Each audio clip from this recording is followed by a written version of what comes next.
Assalamu alaikum warahmatullahi wabarakatuh, ndugu yangu Muislam na mpenzi katika imani, kokote pale ulipo juu ya mgongo wa ardhi, nikiwa katika ziwa Tanganyika, mkoa wa Kigoma, hapa kwetu Tanzania. Leo nina moja katika zawadi kubwa sana ninazotaka nikupe ndugu yangu, ambazo naamini zitakusaidia biidhnillahi alkarimu. Ikiwa imetokea umeota ndoto ya kuota unarudi shule ama unarudi kijijini kwenu, hizi ni alama za wazi kabisa za mtu aliyefanyiwa uchawi wa kumrejesha nyuma kimaendeleo. Watu wengi huwa wanakosea sehemu moja. Anapokuwa tu kaishaota ndoto hii, huwa hajui nini afanye.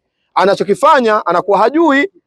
Anapokosa maarifa ya kujua anachotakiwa kufanya, ndipo pale ndoto ile inaenda kumpa madhara makubwa kabisa, na hatimaye mambo yake yanaanza kuvurugika na anaanza kuharibika. Leo nikiwa katika ziwa Tanganyika, nataka nikufundishe, unapoota ndoto ya kurudi shule ama ndoto unarudi kijijini kwenu, nini unatakiwa kufanya pale pale utakapoamka. Utakapoamka tu, ikiwa kama wewe ni Muislamu, ikiwa kama wewe ni Muislamu, Mtume anatufundisha utakapoamka na umeota ndoto mbaya, cha kwanza kabisa, geuka upande wa kushoto wa mkono wako, kisha pulizia mara 3, huku ukitoa vimate vya mbali kabisa. Pulizia mara ya kwanza, pulizia mara ya pili, pulizia mara ya 3, kisha sema a'udhu billahi minash shaitani rajim. Ama unaweza ukaanza kusema a'udhu billahi minash shaitani rajim, ukapuliza upande wako wa kushoto mara 3. Hapo ukiyatenda haya na ukiyafanya haya, katu na kamwe ndoto hiyo haitoweza kukudhuru, hata kama pana sihiri ilifanyika baada yake, sababu kuna baadhi ya sihiri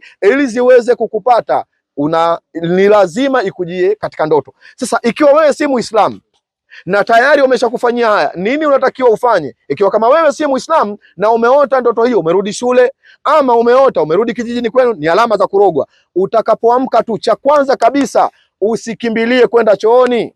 Watu wengi huwa wanaharibu pale, anapoamka anakimbilia moja kwa moja kwenda chooni. Usithubutu kukimbilia kwenda chooni. Cha kwanza kabisa, amka. Ukishaamka, katafute maji, alafu osha uso wako, osha mkono wa kulia, osha mkono wa kushoto na osha miguu yako. Hapo ni moja katika mambo ambayo umeivunja kabisa ile ndoto uliyoyota, na umevunja kabisa maagano yoyote yaliyowekwa kwa ajili ya kukuvurugia mambo yako na kukuharibia mambo yako. Ni tips hizo tu nitaka nikupe ndugu yangu, ili uweze kupata faida hiyo, kwa sababu ndoto hizi zimekithiri kwa watu wengi. Shukran lakum, jazakumullah khair. Salamu alaikum wal afwa minkum.